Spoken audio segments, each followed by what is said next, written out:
Hello everyone. आज हम science का लेक्चर करेंगे और आज जो हमारा लेक्चर होगा वो थर्ड लेक्चर होगा। ठीक है, स्टार्ट करते हैं आज का लेक्चर।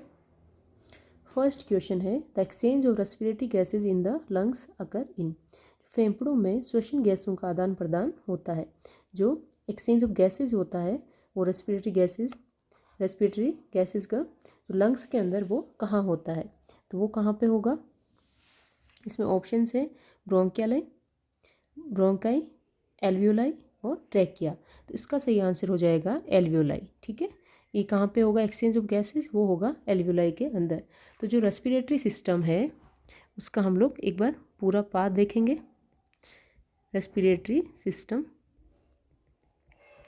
इसमें सबसे पहले क्या होंगे, हम ब्रीथ करेंगे। कहाँ से? नेजल कैविटी, नाक से सांस लेंगे हम। तो कहाँ पे जाएगा? ये जाएगा नेजल कैविटी में। ठीक है, नेजल कैविटी। इसके बाद ये जो जैसे हमने नाक से सांस ली, फिर किस में जाएगा? ये जाएगा फाइनिक्स में,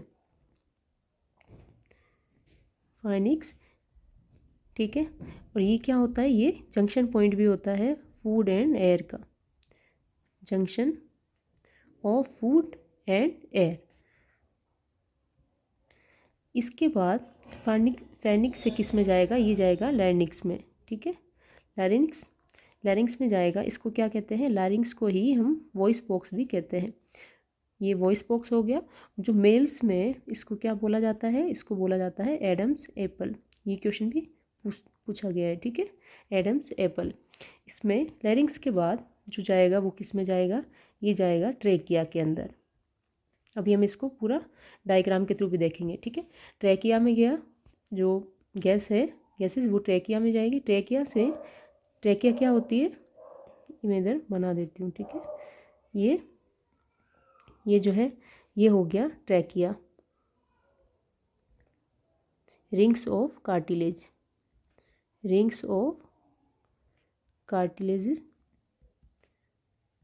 ये क्या हो गई? ये हो गया ट्रेकिया। ठीक है, इसके बाद में जैसे ये दो हिस्सों में ये डिवाइड होगा और यहाँ पे क्या होंगे? ये जो है ये हमारे ये लंग्स, और यहाँ पे होगा डायाफ्राम। ठीक है, तो इसमें ट्रेकिया के बाद में कहाँ किस में जाएगा? इनको कहेंगे ये है ब्रोंकस। ठीक है, ये क्या है? ये है ब्रोंकस। और इसमें जो और छोटी छोटी जो डिवाइड होंगी वो हो जाएगी ब्रोंकियल्स। ठीक है, ये क्या हो जाएंगी? ये हो जी ब्रोंकियल्स। और यहाँ पे जो बबल लाइक स्ट्रक्चर होंगे, ठीक है, वो होंगे एल्वियोलाई। ये क्या होंगे? ये होंगे एल्वियोलाई। और यहाँ से इनमें जो एल्वियोलाई से किस में जाएंगे? ब्लड कैपिलरीज के अंदर ट्रांसफ़र होगा। ठीक है, गैसेस का इनके अंदर जो बहुत पतली पतली सी जो देखेंगे वो होंगे ब्लड कैपिलरीज। ठीक है, अब हम देखते हैं इसको पूरा डायग्राम के थ्रू। ये है नेजल कैविटी, यहाँ से हमने सांस ली। ठीक है, इनहेल किया। इनहेल में हम क्या लेंगे? Oxygen and CO2। तो ऑक्सीजन कितने परसेंट होती है? 21%। और CO2 जो है वो 0.04%। ठीक है, और यहाँ से नेजल कैविटी के अंदर और क्या क्या होता है? Mucus plus cilia. ये क्या होते हैं? ये होते हैं हेयर लाइक स्ट्रक्चर। और ये क्या करते हैं? जो डस्ट पार्टिकल वगैरह होते हैं उनको म्यूकस में चिपक जाएंगे और सीलिया के थ्रू ये जो है नाक से बाहर आ जाएंगे। ठीक है, इसके बाद जब अंदर सांस लेंगे, ये क्या है? ये है फेरिंक्स। ये क्या होता है? जंक्शन पॉइंट होता है। इसके बाद ये जो लैरिंक्स में आएगा और ये क्या हो गया? इसी को कहते हैं वॉइस बॉक्स। ठीक है, वॉइस बॉक्स से होते हुए ये ट्रेकिया से होते हुए ये ब्रोंकस, और ब्रोंकस के अंदर जो ये है ये क्या हो जाएंगी? ये सारी ये है ब्रोंकियल। ठीक है, ब्रोंकियल से ये ब्रोंकियल्स हो गई। और ये क्या है? ये सारी ये है एल्वियोलाई। ठीक है, एल्वियोलाई। और एल्वियोलाई के अंदर ये जो दिख रही है ब्लू और ये जो रेड है ये क्या है? ये है ब्लड कैपिलरीज। ठीक है, तो इनके अंदर जब ये ये क्या है, ये है लंग्स। तो जब हम इनहेल करते हैं, तो क्या होता है, जो हमारा रिब कैज होता है, ठीक है, इनहेल किया तो मतलब चेस्ट क्या होती है, ऊपर आती है, ठीक है। सांस लिया तो इनहेल मतलब सांस लिया तो क्या होगा, ऊपर आएगा चेस्ट। तो रिब कैज जो है ये ऊपर उठेगी, और जो डायाफ्राम है वो क्या होगा, रेस्ट पोजीशन मतलब नीचे जाएगा। डायाफ्राम जो है वो जाएगा डाउन, ठीक है, इसका जस्ट अपोजिट। जो एक्सेल करेंगे तो एक्सेल में क्या होगा,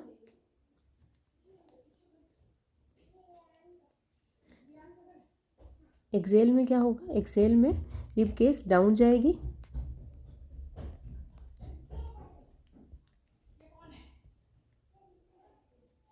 एक्सेल में रिब केस डाउन, और डायाफ्राम क्या होगा, वो ऊपर जाएगा, ठीक है। अब मतलब ये वापस सांस जब छोड़ेंगे तो वो रिब केस नीचे जाएगी और डायाफ्राम ऊपर जाएगा। और इसी के अंदर जब हम एक्सेल करते हैं तो एक्सेल में क्या निकलेगी, CO2 और O2। तो O2 निकलती है 16% और CO2 जो है वो निकलती है 4.4%, ठीक है। और इसके अंदर चल मैं यही तो बता देती हूँ, इसके अंदर क्या होता है, जैसे ये एल्वियोलाई है, ठीक है, और ये कैपिलरीज होगी, ये हो गई कैपिलरीज। तो जब डिफ्यूज़न होता है तो डिफ्यूज़न में क्या होता है, higher concentration to low concentration transfer होता है। तो यहाँ पे क्या होगा, ऑक्सीजन का हायर कंसंट्रेशन होगा, और जो कैपिलरीज है इसमें लो कंसंट्रेशन होगा। तो O2 किससे आएगी, एल्वियोलाई से किस में जाएगी, इसके अंदर कैपिलरीज के अंदर जाएगी, इनहेल में, ठीक है। ये हो गया, कैपिलरीज में चली गई, ब्लड कैपिलरीज में। और यहाँ से जो है वो किस में जाएगी, सेल के अंदर जब ऑक्सीजन का ट्रांसफ़र होगा। तो ये क्या है, ग्लूकोज, फूड किस में होता है, ग्लूकोज की फॉर्म में। तो सेल के अंदर जब साइटोप्लाज्म में ये क्या करेगा, ब्रेक डाउन हो जाएगा 3 कार्बन में, ठीक है। ये 6 कार्बन होता है, ये 3 कार्बन में ब्रेक डाउन होगा, जिसको क्या कहते हैं, पायरूवेट, ठीक है। और इसके अंदर जब ये माइटोकॉन्ड्रिया है सेल के अंदर, इसमें इसका फर्दर ब्रेक डाउन होगा, और इसके अंदर हमें क्या मिलेगा, यहाँ पे जो एनर्जी है वो हमें मिलती है 2 ATP। और इसमें जब ब्रेक डाउन होगा तो CO2 निकलेगी, H2O मिलेगा और एनर्जी, और यहाँ पे कितने मिलेंगे, 36 ATP मिलेगा हमें, ठीक है। ये हो गया जब पूरी ऑक्सीजन मतलब हमें फुल जितनी ज़रूरत है सफिशिएंट ऑक्सीजन प्रेजेंट होती है। जब हम एक्सरसाइज वगैरह कर रहे होते हैं, ठीक है, जब रनिंग वगैरह, तो उसमें क्या होता है, हमें ऑक्सीजन की ज़्यादा ज़रूरत होती है, बट यहाँ पे उतनी ऑक्सीजन नहीं होती है, लैक ऑफ ऑक्सीजन होता है। तो उसमें क्या बनता है, लैक्टिक एसिड और एनर्जी। इसकी वजह से ही हमें जो लैक्टिक एसिड है, इसकी वजह से हमारे क्या होता है, मसल्स में क्रैम्प आते हैं। मतलब जितनी ऑक्सीजन ज़रूरत होती है उतनी ऑक्सीजन हमें मिलती नहीं है, इसकी वजह से मसल्स में क्रैम्प आते हैं और दर्द होता है, ठीक है। इसका ये क्वेश्चन भी आया हुआ है, ठीक है, तो इसका ध्यान रखना है। फिर जब अल्कोहल बनता है, ठीक है, तो उसमें क्या होता है, जो प्रोसेस होती है वो एब्सेंस ऑफ ऑक्सीजन में होती है, ठीक है। इसके अंदर इथेनॉल बनता है, CO2 बनता है, और CO2 मिलती है और एनर्जी मिलती है, ठीक है। इसमें क्या होगा, जो ईस्ट के अंदर होते हैं, इन एब्सेंस ऑफ ऑक्सीजन इसमें इथेनॉल बनेंगे, और इसको क्या कहते हैं, एनारोबिक रेस्पिरेशन, ठीक है। ये सारा क्या है, रेस्पिरेशन सिस्टम है, मतलब यहाँ से जो ब्रेक डाउन हो रहा है इसको कहते हैं रेस्पिरेशन, और जो पीछे मतलब जो ब्रीथिंग वाली प्रोसेस है वो, और इसको क्या कहेंगे, एरोबिक, ठीक है। एरोबिक मीन्स जो इन प्रेजेंस ऑफ ऑक्सीजन, और यहाँ पे एब्सेंस ऑफ ऑक्सीजन, ठीक है। तो ये हो गया हमारा रेस्पिरेटरी सिस्टम पूरा। नेक्स्ट क्वेश्चन है, which of the following is a scalar quantity, निम्नलिखित में से कौन सी अदिश राशि है। ऑप्शन है मास, फोर्स, मोमेंटम, वेलोसिटी। तो इसमें क्या है, जो स्केलर क्वांटिटी है ये क्या होती है, ये इसके अंदर इसको जो क्वांटिटी है उसको खाली किससे मेजर किया जाता है, ओनली मैग्नीट्यूड मतलब खाली परिमाण से, ठीक है। जो वेक्टर क्वांटिटी है मतलब ए दिश मीन्स क्या है, इसमें कोई दिशा नहीं है, ठीक है। और जो वेक्टर क्वांटिटी होती है इसके अंदर क्या होता है, मैग्नीट्यूड प्लस डायरेक्शन, इसको मेजर किया जाता है मैग्नीट्यूड और डायरेक्शन से, और इसको हिंदी में क्या कहते हैं, सदिश, ठीक है। सदिश मतलब इसमें दिशा भी होगी, डायरेक्शन भी होगी। तो इसमें आंसर क्या हो जाएगा, मास। ठीक है, मास क्या है, स्केलर क्वांटिटी है। जैसे फोर्स है तो फोर्स को जब मेजर करेंगे तो उसका एक मैग्नीट्यूड भी होगा और उसकी डायरेक्शन भी होगी, किस डायरेक्शन में फोर्स लगाया जा रहा है। ठीक है, इसमें हम देखेंगे स्केलर और वेक्टर क्वांटिटीज़। तो स्केलर क्वांटिटीज़ में क्या होता है, खाली मैग्नीट्यूड होता है, डायरेक्शन नहीं होती है। डिस्टेंस, स्पीड, मास, एनर्जी, डेंसिटी, पावर, डेंसिटी क्या है, घनत्व। ठीक है, length, area, volume, time, temperature, work, ये सब क्या होते हैं, ये होते हैं स्केलर, जिनमें सिर्फ मैग्नीट्यूड ही होता है। जो वेक्टर क्वांटिटीज़ है, जैसे डिस्प्लेसमेंट, वेलोसिटी, डिस्प्लेसमेंट को क्या कहते हैं, विस्थापन, वेलोसिटी हो गया वेग। ठीक है, वेट, एक्सीलरेशन, त्वरण, फोर्स बल, इम्पल्स आवेग, प्रेशर दाब, मोमेंटम संवेग, ग्रेविटी और ड्रैग। तो ये सब क्या है, ये है वेक्टर क्वांटिटीज। ठीक है, next question, husk from wheat grains is separated from heavier seeds of grain by the process of. जो गेहूं के दानों से, जो भूसी को अनाज के बाहरी बीजों से किस प्रक्रिया द्वारा अलग किया जाता है। तो इसमें क्या है, जो गेहूं के दाने होते हैं उसकी जो भूसी से अलग करते हैं उस प्रोसेस को क्या कहते हैं, वो हमें बताना है। तो ऑप्शंस क्या है, विनोइंग, कोएगुलेशन, सब्लिमेशन, फिल्ट्रेशन। तो इसका सही आंसर हो जाएगा विनोइंग। ठीक है, इसमें क्या होता है, एक जो मतलब नॉर्मली जो घरों में जैसे हाथ से भी करते हैं तो वो कुछ इस टाइप का जो एक बना होता है, उसमें वो डाल के वो हवा के सामने से वो करते हैं, हिलाते हैं। तो इसमें क्या होता है, अलग अलग हो जाती है, जो भूसी होती है वो नीचे चली जाती है और बाकी जो दाने होते हैं वो एक साइड इकट्ठे हो जाते हैं। बाकी ये मशीनों से किया जाता है, मैं सिंपली जैसे घर में होता है वो बता रही हूँ। ठीक है, कोएगुलेशन होता है, तो इसमें क्या होता है, जो भी सस्पेंडेड पार्टिकल्स होते हैं उसको कोई केमिकल एजेंट के थ्रू उसको अलग कर दिया जाता है। ठीक है, तो इसमें हो जाएगा removal of suspended particles by chemical agent. ठीक है, केमिकल एजेंट, जैसे अगर एग्जांपल हम वाटर का देखें तो वाटर में क्या होती है, एलम मिक्स करते हैं, जब मतलब फिटकड़ी डालते हैं उसको साफ़ करने के लिए। ठीक है, सब्लिमेशन है, तो सब्लिमेशन में क्या होता है, जो सॉलिड होता है वो डायरेक्ट किस में कन्वर्ट हो जाता है, वेपर के अंदर। ठीक है, इसका एग्जांपल देखें तो कैम्फर, नेफ्थलीन। फिल्ट्रेशन है, फिल्ट्रेशन में क्या होता है, जो सॉलिड पार्टिकल्स होते हैं फ्लूइड के अंदर उनको अलग किया जाता है, केमिकल या फिर फिजिकल किसी भी प्रोसेस के थ्रू। ठीक है, ये केमिकल भी हो सकती है, जैसे केमिकल और फिजिकल, मतलब जैसे छान के अलग किया और या फिर कोई केमिकल डाल के अलग किया, वैसे जैसे, या फिर एग्जांपल इसका अगर देखें तो mixture of sand and water.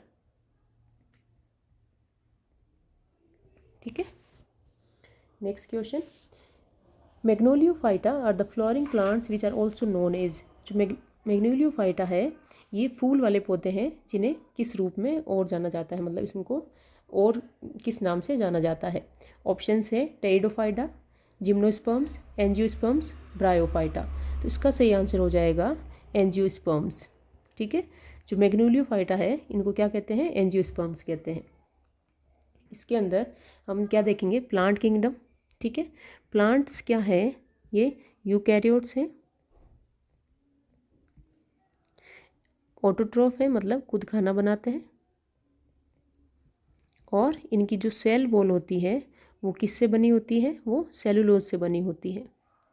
इसके अंदर इसमें जब डिफ्रेंशिएट करें इसका प्लांट किंगडम का, तो ये है क्रिप्टोगेम्स और फेनेरोगेम्स। तो जो क्रिप्टोगेम्स होते हैं वो क्या होते हैं, ये फ्लोरिंग प्लांट्स होते हैं, मीन्स इनमें ये नॉन फ्लावरिंग प्लांट्स होते हैं, इनमें क्या होंगे, फ्लावर और सीड्स नहीं होंगे। नॉन फ्लावरिंग प्लांट्स मतलब फ्लावर भी नहीं है और सीड भी नहीं है। और ये क्या है, ये जो फेनेरोगेम्स है ये हैं फ्लावरिंग प्लांट्स। ठीक है, ये हो गए फ्लावरिंग प्लांट्स। इसके अंदर अगर फर्दर डिफ्रेंशिएट करें, जो थेलोफाइटा है ये क्या होगा, ये इसके जो बॉडी पार्ट्स होते हैं वो डिफ्रेंशिएटेड नहीं होते, don't have differentiated body parts. और जो ब्रायोफाइटा और टेरिडोफाइटा है, इसमें क्या होता है, इसमें they have differentiated body parts, ठीक है। फिर जो ब्रायोफाइटा है, इसमें क्या होता है, इसमें वेस्कुलर टिश्यू प्रेजेंट नहीं होते, जो जाइलम वगैरह होते हैं वो इसमें प्रेजेंट नहीं होते। और टेरिडोफाइटा में क्या होता है, वेस्कुलर टिश्यू प्रेजेंट होते हैं, वेस्कुलर टिश्यू प्रेजेंट होते हैं। और इसमें क्या होता है, वेस्कुलर टिश्यू एब्सेंट होता है, ठीक है, इसके अंदर नहीं होते। इनमें जो है फेनेरोगेम्स, इसमें दो टाइप हैं, जिम्नोस्पर्म और एंजियोस्पर्म। तो जिम्नोस्पर्म है, इसमें क्या होंगे, जो सीड्स होते हैं वो नेकेड होते हैं, नेकेड सीड्स। और जो एंजियोस्पर्म है, इसमें कवर्ड सीड्स होते हैं, ठीक है, कवर्ड सीड्स। और जो एंजियोस्पर्म है, इसके दो टाइप हैं, मोनोकॉट और डाइकोट। तो जो ये जो सीड की लीव होती है, इसी को क्या बोलते हैं, कॉट बोलते हैं। तो ये इसके अकॉर्डिंग इसका डिफ्रेंशिएट किया हुआ है, मतलब मोनोकॉट एक है, डाइकोट दो है, ठीक है। इसके अंदर फर्दर हम इनके बारे में देखते हैं। थैलोफाइटा मीन्स ये क्या हुए हैं, पूरे थैले में फैले हुए हैं, मतलब इनका कोई भी बॉडी पार्ट्स डिफ्रेंशिएटेड, मतलब ढंग से अलग तरीके से डिफ्रेंशिएट नहीं है, ठीक है। और ये क्या होता है, लोअर मोस्ट ग्रुप है, lower most group and largest group, ठीक है, largest group of plant kingdom, ठीक है। और इसके अंदर क्या होगा, जो इसमें क्या क्या आएंगे, एल्गाए और फंजाई। फंजाई को इसकी स्टडी को क्या कहते हैं, माइकोलॉजी। और एल्गाए की स्टडी को क्या कहते हैं, फाइकोलॉजी। और इसके एग्जाम्पल्स देखें तो ये हैं स्पाइरोगायरा, यूलोथ्रिक्स, यूल्वा और चारा। ये इसके क्या हो जाएंगे, ये थैलोफाइटा के एग्जाम्पल्स हैं। फिर हम देखें ब्रायोफाइटा। ब्रायोफाइटा को क्या कहते हैं, amphibian of plant kingdom, amphibians of plant kingdom, ठीक है। इसमें क्या होते हैं, इनके जो बॉडी पार्ट्स है वो डिफ्रेंशिएटेड होते हैं, body parts are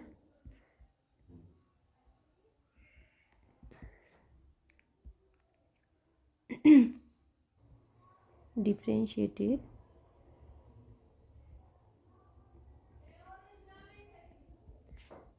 into roots, stem and leaves, ठीक है। इसमें सारा अलग अलग दिखता है। और इसके एग्जाम्पल्स क्या हो जाएंगे, मॉस, इका, मर्चेंटिया, ये सब। तो इसमें थोड़ा बहुत मतलब इसको कनेक्ट कर सकते हो, जैसे क्या हो जाएगा, रिका ब्रोदर, रिका ब्रो, ठीक है, ब्रायोफाइटा को ब्रो, रिका ब्रो, मोस, मोस को आप बोल सकते हो मोज, ठीक है। इसको मोज बोल के मतलब मोज मत पेल, ठीक है, पेलिया, मोज मत पेल, नहीं तो क्या हो जाएगा, किससे मार पड़ेगी, मतलब जिसका भी किसी का पापा से मार पड़ेगी, या जो भी, दो तीन इसको ऐसे रिलेट कर सकते हो, ठीक है। नेक्स्ट ये है टेरिडोफाइटा।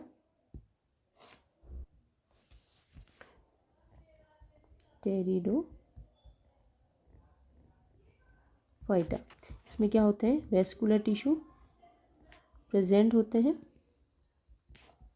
ठीक है। और इनका जो रिप्रोडक्शन होता है वो किसके थ्रू होता है, पोर्स के थ्रू होता है, ठीक है, स्पोर्स के थ्रू। और इसमें क्या होता है, बॉडी पार्ट्स डिफ्रेंशिएटेड होते हैं, ठीक है। फिर इसके एग्जाम्पल देखें, टेरिस, ड्रायोप्टेरिस, एडेंटम और फॉन्स, एजोला, ये भी लिख सकते हो, एजोला, फॉन्स, एडेंटम, ठीक है, ये सब टेरिस वगैरह। तो ये थोड़ा बहुत जैसे रिलेट करके याद करो तो उस टाइप से याद कर लेना। ये हो जाएंगे जिम्नोस्पर्म, जिम्नोस्पर्म्स जो जिनके क्या होते हैं, सीड्स नेकेड होते हैं, मतलब ऐसे याद कर सकते हो, जो जिम में है वो क्या करते हैं, बॉडी दिखाते हुए घूमते हैं, तो मतलब नेकेड सीड्स। इसमें जो कॉनिफेरस जो होते हैं, कॉनिफर्स जो होते हैं, जैसे पाइन, देवदार, बाकी यहाँ पे पाइनस वगैरह, ये साइकस, ये सारे जो भी दिए हुए हैं एग्जांपल, ये किसके हैं, ये जिम्नोस्पर्म के हैं। ठीक है, ये इसके एग्जांपल हो जाएंगे। एंजियोस्पर्म का देखें तो एंजियोस्पर्म्स के जो, जैसे अभी जो क्वेश्चन में पूछा गया था, मैग्नोलियोफाइटा, इसी को बोलते हैं मैग्नोलियोफाइटा। मतलब इसके अदर नेम्स अगर देखें तो, या फिर फ्लावरिंग प्लांट्स अगर आए, और इसके अलावा एंथोफाइटा, अगर इनमें से कुछ भी नाम दिया हो तो इसका आंसर क्या हो जाएगा, एंजियोस्पर्म्स हो जाएगा। ठीक है, और ये दो टाइप के होते हैं, डाइकोट और मोनोकोट। ठीक है, ये हो गया हमारा question. Next question, what happens to the resistance of all pure metals on raising the temperature. ताप बढ़ाने पर सभी शुद्ध धातुओं के प्रतिरोध पर क्या प्रभाव पड़ता है। तो इसके अंदर क्या होगा, जब मेटल्स में क्या करेंगे, मेटल्स का टेम्परेचर बढ़ाएंगे। ठीक है, तो इसके अंदर बताना है कि रेजिस्टेंस में क्या फ़र्क पड़ेगा। तो ऑप्शन है, रिमेन्स अनअफेक्टेड, मतलब कोई प्रभाव नहीं पड़ेगा, बिकम्स नेग्लिजिबल, मतलब ना के बराबर, इंक्रीज होगा या डिक्रीज होगा। तो इसका सही आंसर हो जाएगा, ये क्या होगा, इंक्रीज होगा। रेजिस्टेंस क्या होता है, रेजिस्टेंस ये क्या होता है, ये है opposition of current flow, position of current flow, मतलब जो करंट फ्लो होता है उसका क्या करता है, ये अपोज करता है। इसका फॉर्मूला देखें, रो L बाई ए। ठीक है, रो क्या हो जाएगा, resistivity, R A upon L, means जो रेजिस्टेंस है किसमें, पर यूनिट लेंथ के अंदर। ठीक है, इन्हें यूनिट क्रॉस सेक्शन, उसी को कहेंगे रेजिस्टिविटी। L यहाँ पे है लेंथ, और A हो जाएगा area of cross section, area of cross section. इसकी SI यूनिट देखें तो SI यूनिट क्या हो जाएगी, SI यूनिट हो जाएगी ओम। ठीक है, SI यूनिट होगी ओम। और इसके अंदर जब मेटल्स में क्या करेंगे, जब टेम्परेचर बढ़ाएंगे, ठीक है, जब टेम्परेचर इंक्रीज करेंगे तो क्या होगा, जो मेटल्स में एटम है, ठीक है, वाइब्रेशन ऑफ, एक सेकेंड मैं रेड से लिख देती हूँ, सारा मिक्स हो जाएगा, वाइब्रेशन ऑफ एटम्स इंक्रीजेस। ठीक है, जब वाइब्रेशन इंक्रीज होगा तो इसकी वजह से क्या होगा, जो कॉलिजन है, collision between atoms and electrons, जब कॉलिजन किसके बीच में, जो मेटल्स के एटम है और इलेक्ट्रॉन्स के बीच में जब कॉलिजन इंक्रीज होगा, ये क्या हो जाएगा, इंक्रीज। इसकी वजह से क्या होंगे, फ्लो ऑफ अपोजिशन जो होगा,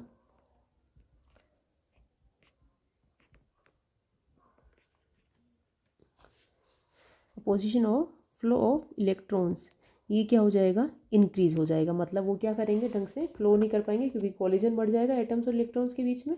और इसी को जो है अपोजिशन है, इसी को क्या बोलते हैं, इसी को बोलते हैं रेजिस्टेंस।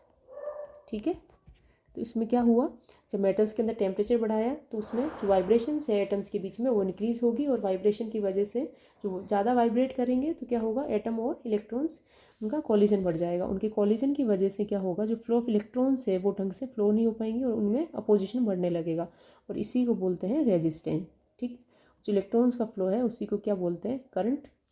तो ये हो गया इसमें कि जब टेम्परेचर बढ़ाएंगे तो रेजिस्टेंस भी इंक्रीज होगा। Okay, next question, match the following. इसमें है फंक्शनल ग्रुप और name of group. Functional group दिए हुए हैं और ग्रुप्स के नेम दिए हुए हैं, उनको मैच करना है। COOH, RCOR, COOR। तो इसके अंदर ये क्या हो जाएगा, ये हो जाएगा कार्बोक्सिलिक एसिड, CORCOR, मतलब ये क्या है, दूसरा मॉलिक्यूल, ये मॉलिक्यूल, और ये जो फंक्शनल ग्रुप है ये अटैच है। इसको क्या बोलेंगे, ये हो जाएगा कीटोन, ये एसिड, और ये हो गया एस्टर। ठीक है, इसका फर्स्ट में C हो गया, फर्स्ट में C, सेकंड में B, तो इसका सही आंसर हो जाएगा D ऑप्शन। ठीक है। इसके अलावा जो फर्दर जो भी फंक्शनल ग्रुप्स हैं उनको हम देखते हैं, ठीक है। इसमें क्या होगा, जो हाइड्रोकार्बन्स के अंदर होते हैं जैसे एल्केन है तो सी सी मतलब एक सिंगल बॉन्ड, इसमें हो जाएगा आर एच, जैसे एच ऐड होंगे सी के, ठीक है। जो एल्कीन्स है इसमें क्या हो जाएगा, सी डबल बॉन्ड लग जाएगा। एल्काइंस में ट्रिपल बॉन्ड लग जाएगा सी के बीच में, कार्बन्स के बीच में। जो एरेन्स है ये क्या होते हैं, जो एरोमेटिक होते हैं, ठीक है। जो रिंग वाले जो भी स्ट्रक्चर हैं बेंजीन वगैरह, उनके लिए इनको कहेंगे एरेन्स, ठीक है। जो एल्काइल हैलाइड्स है इसके अंदर क्या होंगी, गैसेज ऐड होंगी। एराइल हैलाइड्स में इसके अंदर एरोमेटिक में गैसेज ऐड होंगी। एल्कोहल्स के अंदर OH होगा, ठीक है। फिनोल्स में ये एरोमेटिक के अंदर OH, इथर्स के अंदर C, जो इथर है इसके अंदर क्या हो जाएगा, O ऐड होगा, ठीक है। R जो ये ग्रुप है और ये हो जाएगा फंक्शनल ग्रुप। तो ये पूरा मॉलिक्यूल ये और ये R ऐड होगा, उसको बोलेंगे इथर्स। एल्डिहाइड के अंदर CHO होगा, ठीक है। कीटोन्स के अंदर CO होगा और कार्बोक्सिलिक एसिड के अंदर COOH होगा, ठीक है। इसके अलावा जो भी कार्बोक्सिलिक एसिड में और जो है एस्टर्स है, तो एस्टर्स में क्या होगा, COO। एमाइड्स के अंदर CONH होगा पूरा, ठीक है, CONH। एमिन्स में क्या हो जाएगा, एमिन्स के अंदर NH होगा या NH2, N के जो अमोनिया वाले हैं वो। नाइट्रल्स में होंगे C triple bond N, C के साथ में क्या होगा N, ठीक है। नाइट्रो कंपाउंड्स में NO2 ऐड होगा। ये सब क्या है, और इनके अंदर जो भी इनके जैसे सिंगल बॉन्ड हैं तो उसमें क्या बोलेंगे, जैसे अगर इथेन है तो एन, और डबल बॉन्ड में ईन हो जाएगा, ट्रिपल बॉन्ड में आइन हो जाएगा, ठीक है। ऐसे ही जब हैलाइड मतलब जो केस ऐड होती है तो उसको बोलते हैं हैलाइड। एल्कोहल होता है तो OL, ठीक है। और इथर में इथर होगा, जब CHO होगा तो इसमें एल बोलेंगे लास्ट में, जो भी जैसे इथेनॉल बोलेंगे। और CO जब कीटोन्स के अंदर बोलेंगे ऑन, और जो कार्बोक्सिलिक एसिड है उसमें ओइक एसिड, ठीक है। ऐसे ही एस्टर्स के अंदर होगा, जैसे इथेनोएट तो Oएट होगा या एट होगा, ठीक है। इसमें अमाइड्स के अंदर अमाइड होगा, अमीन्स में अमाइन, और नाइट्रो के अंदर नाइट्रो, ठीक है। Next question, which is the longest bone in the human body. मानव शरीर में सबसे लंबी हड्डी कौन सी है। ऑप्शन है टीबिया, पेटेला, स्टर्नम, फीमर। तो इसका सही आंसर हो जाएगा फीमर, जो कि क्या है, थाई बोन है, थाई बोन, ठीक है। ये जो है ये क्या हो जाएगा, ये थाई बोन है, और ये हमारी जो है सबसे लंबी बोन होती है, फीमर, ठीक है। जो पेटेला है ये क्या होती है, इसको बोलते हैं नी कैप, ठीक है। जो क्या होती है, राउंडेड ट्रायंगुलर शेप की होती है, ट्रायंगुलर शेप की होती है। और ये क्या करती है, ये प्रोटेक्ट करती है किसको, नी जॉइंट को, प्रोटेक्ट नी जॉइंट। जो टीबिया है ये क्या होती है, मेन बोन ऑफ किसकी होती है, जो लेग है ये यहाँ पे क्या है, टीबिया, ठीक है, बोन ऑफ लोअर लेग। और जो स्टर्नम है ये कहाँ पे होती है, ये चेस्ट बोन होती है। अभी मैं इनके सबके डायग्राम भी दिखा दूंगी, ठीक है। और इसको क्या बोला जाता है, इसको शिन बोन बोला जाता है। तो ये कोई जरूर नाम नहीं है, चेस्ट बोन लिखा है, सिन बोन भी आ सकता है कि सिन बोन जो है वो कौन सी बोन है। जैसे फीमर जो है तो थाई बोन है, वैसे ही ये चेस्ट बोन है, ठीक है। ये हो गई पटेला, ये इसको बोलते हैं नी कैप, ठीक है। ये फीमर थाई बोन होगी, और जो टीबिया है ये क्या है, शिन बोन, ओके। और ये जो क्या है, जो टी शेप में होती है यहाँ पे, ये कैसे होती है, ये होती है टी शेप। ये क्या है, ये जो है ये है स्टर्नम,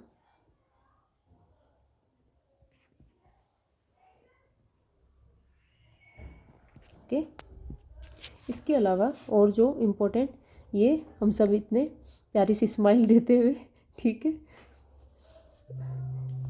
एक सेकेंड। इसके अंदर हमें अगर बोन देखें तो बोन्स कितनी होती है, बेबी के अंदर होगी 300, जो एडल्ट्स में है ये कितनी हो जाती हैं, ये 206 हो जाती है। ठीक है, इसमें अगर देखें हेड के अंदर, तो हेड में कितनी होंगी 29 बोन्स, जिसमें से जो फोर हेड है इसमें को इतनी हो जाएंगी 8 बोन्स। फेशियल बोन्स होगी हमारी 14 बोन्स, और ईयर के अंदर होंगी कितनी 6 बोन्स। ठीक है, और एक होंगी हायोइड बोन, जो ये है। ठीक है, जो यू शेप की है इसको कहते हैं हायोइड बोन। ये होगी एक 1 हायोइड बोन। ये कितनी हो गई, ये होगी 29। ठीक है, तो इनको याद रखना है, इनके काफ़ी क्वेश्चन पूछे गए हैं पहले। अब जो ये है इसको क्या, स्कल। ठीक है, ये क्या होगी, ये होगी जॉ बोन, ये हो गई हमारी जॉ बोन। अरे यार,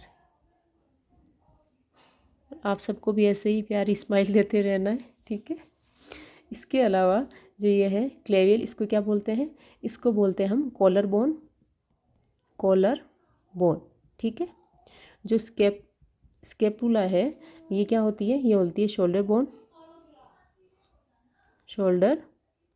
बोन। ठीक है, इसके अलावा ये ह्यूमरस जो हमारे हाथ में। ठीक है, और वर्टेब्रल ये हो गई जो पूरे हमारे वर्टेक्स वाले। स्टर्नम हमने देख ली, चेस्ट बोन। ठीक है, चेस्ट बोन। ये पेल्विस, ये हो गई हिप बोन। फीमर, ये थाई बोन। पटेला, ये नी कैप, इसको क्या बोलते हैं, नी कैप भी बोलते हैं, नी कैप।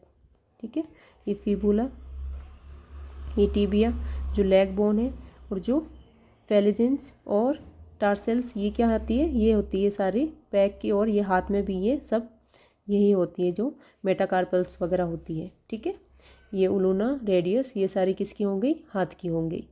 इसके अंदर अगर रिस्ट में देखें तो रिस्ट में कितनी हो जाएंगी,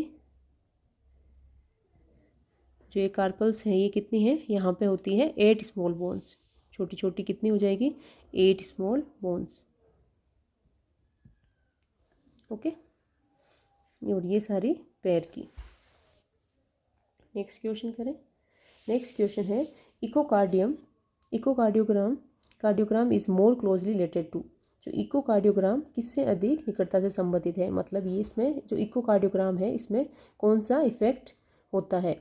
ऑप्शन है Doppler effect, Zeeman effect, photoelectric effect, magnetic effect. तो इसका सही आंसर हो जाएगा डॉपलर इफेक्ट। जो इकोकार्डियोग्राम है ये किस में यूज़ होता है, इसको किस में यूज़ करते हैं, इसका एग्जामिन करते हैं हम हार्ट के लिए। ठीक है, examine heart.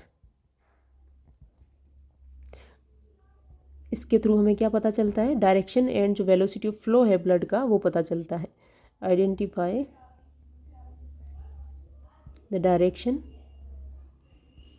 And velocity of blood flow. ठीक है, जो डॉपलर इफेक्ट होता है ये किससे रिलेटेड होता है, ये चेंज इन वेव फ्रीक्वेंसी से, जो किसमें लाइट और साउंड दोनों में वर्क करता है। ठीक है, वर्क इन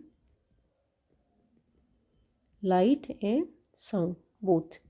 ठीक है, जो जीमान इफेक्ट है, जीमान इफेक्ट में क्या होता है, जीमान इफेक्ट के अंदर जब हम किसी भी मतलब लाइट सोर्स से, अगर कोई लाइट सोर्स को मैग्नेटिक फील्ड में अगर जैसे प्लेस करते हैं तो उसमें से क्या होगा, जो भी लाइंस है स्पेक्ट्रल लाइंस वो अलग अलग 2 या मोर कंपोनेंट्स में टूट जाएंगी। ठीक है, when light source is placed in magnetic field, then क्या होगा, स्पेक्ट्रल लाइंस जो है ब्रेकडाउन किस में होंगी, 2 और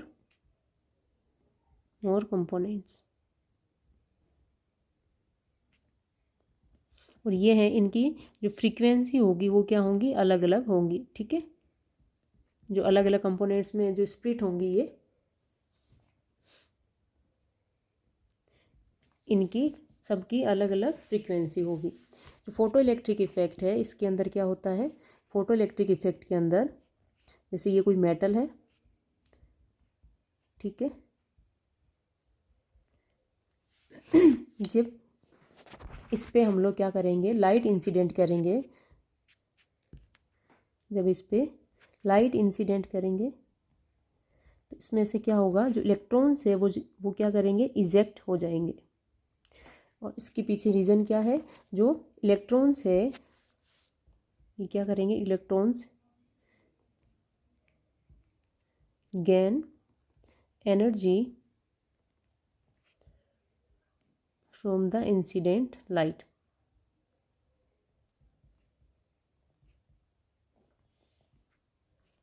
और वो क्या करेंगे, यहाँ से मेटल सरफेस से यहाँ से इजेक्ट कर जाएंगे, ठीक है। और ये किसने एक्सप्लेन किया था, ये किया था आइंस्टीन ने, और इसके लिए इनको नोबेल प्राइज़ भी दिया गया था।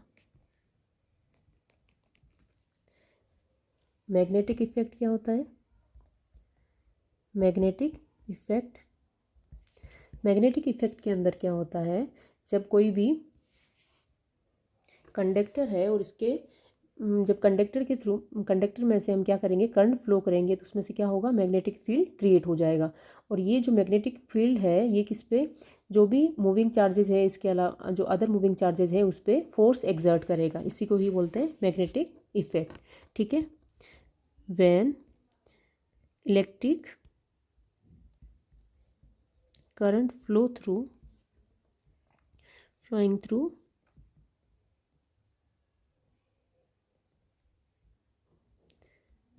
द कंडक्टर, इससे क्या होगा, मैग्नेटिक फील्ड जनरेट होगा,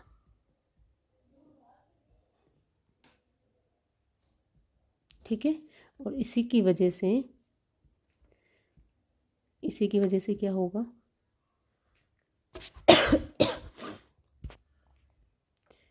exert force on other moving charges और मैग्नेटिक डाइपोल्स, ठीक है। जो मैग्नेटिक फील्ड जनरेट होगा इसकी वजह से जो अदर मूविंग चार्जेस होंगे उस पर फोर्स एक्सर्ट होगा, इसको बोलते हैं मैग्नेटिक इफेक्ट। नेक्स्ट क्वेश्चन है, the pH value increases from 7 to 14 represents a, जो 7 से 14 तक pH मान वृद्धि किसका प्रतिनिधित्व करती है, मतलब जो वैल्यू इंक्रीज होती है pH की 7 से 14 तो उसमें क्या रिप्रेजेंट करती है, ये increase in OH ion concentration, increase in H+ ion concentration, decrease in OH, decrease in H+। तो इसके अंदर क्या होती है, जो pH है वो 0 to 14 होती है, ये 7, तो यहाँ पे होते हैं न्यूट्रल, ये होता है मोस्ट एसिडिक और ये होता है मोस्ट बेसिक। तो जब न्यूट्रल से बेस की ओर जाएगा तो क्या होगा, OH आयन जो है वो क्या करेंगे, इंक्रीज होंगे, तो इसका सही आंसर हो जाएगा ए, ठीक है। इसके अंदर हम देखें, ये है मोस्ट एसिडिक मतलब 0 पे HCl, ठीक है। और जो गैस्ट्रिक जूस होता है, जो हमारा स्टमक जूस होता है वो होता है 1.6 पे, गैस्ट्रिक जूस या स्टमक एसिड कुछ भी कह लो, ठीक है। इसके अलावा लेमन जूस का पूछ लिया जाता है कई बार, तो लेमन जूस मैं यहाँ पे लिख देती हूँ 2.2 होती है लेमन जूस की, लेमन जूस की। सलाइवा की देखें, ठीक है, हमारे मुंह के अंदर, तो इसकी कितनी होती है, 6.4 pH होती है। मिल्क की होती है 6.5, यूरिन की 6 to 7.5 होती है। तो इसमें से 6 भी आंसर में, मतलब जैसे अगर ऑप्शंस पे डिपेंड करेगा कि ऑप्शन में क्या आया हुआ है। ये 6 to 7.5 वेरी करती है, ठीक है। ये हो गया यहाँ पे प्योर वाटर। इसके अलावा जो मिल्क ऑफ मैग्नीशिया है, मिल्क ऑफ मैग्नीशिया, इसकी होगी 10, ठीक है, 10 या 10.5 जो ऑप्शंस में दिया है। इसके अलावा अगर देखें तो ये यहाँ पे दिया हुआ है गैस्ट्रिक जूस की, ये पीएच स्केल हो जाएगी, ये 0 से लेके 40 और 7 हो जाएगा न्यूट्रल में, ठीक है। इसमें देखें जब जो एसिड रेन होता है, ठीक है, जब जो रेन होती है अगर उसकी पीएच कितनी 5.6 से अगर कम हो जाए, 5.6 से अगर कम हो जाए तो वो क्या होती है, उसको बोलते हैं एसिड रेन, ठीक है। ऐसे ही जो हमारे दांत होते हैं उनमें जब सड़न होती है, टूथ डिके, जो इनेमल होती है जो किसकी बनी होती है, कैल्शियम फॉस्फेट की, कैल्शियम फॉस्फेट की बनी होती है। और इसमें अगर इसकी पीएच कितनी 5.5 से डिक्रीज़ हो जाए तो उसमें क्या होगा, टूथ डिके हो जाएंगे। और जो हमारी बॉडी है, बॉडी वर्क्स, बॉडी जो वर्क करती है वो उसके पीएच कितनी होती है 7 to 7.8 पीएच इसकी होती है, इसके बीच में, इस पीएच के बीच में हमारी बॉडी वर्क करती है, ठीक है। इसके अलावा पीएच इधर लिख देती हूँ, यहाँ पे है ना पीएच, इसको क्या बोलते हैं, पोटेंशियल ऑफ हाइड्रोजन, ठीक है। और ये क्या मेजर करता है, स्ट्रेंथ ऑफ एसिड और बेस, एसिड और बेस को मेजर करता है, ठीक है। ये हो गई पीएच स्केल। इसमें जो इम्पोर्टेंट है वो मैंने आपको बता दी, इसके अलावा ज़्यादा नहीं पूछे जाते। हाँ, ब्लड का नहीं बताया ना, ब्लड का कितना होता है 7.4 होता है पीएच, ओके। Next question. चलो आज के हमारे क्वेश्चन यही फिनिश होते हैं। और आपको अगर कंटेंट सही में अगर लगता है कि शेयर करने लायक है तो आप कर दिया करें, और नहीं लगता है तो फिर रहने दें, क्योंकि अगर जहाँ तक मुझे है कि कंटेंट ऐसा है नहीं कि आप शेयर नहीं करें, फिर भी नहीं करते हो तो इट्स ओके, ओके। चलो आज का हमारा लेक्चर यहीं फिनिश होता है। Thank you.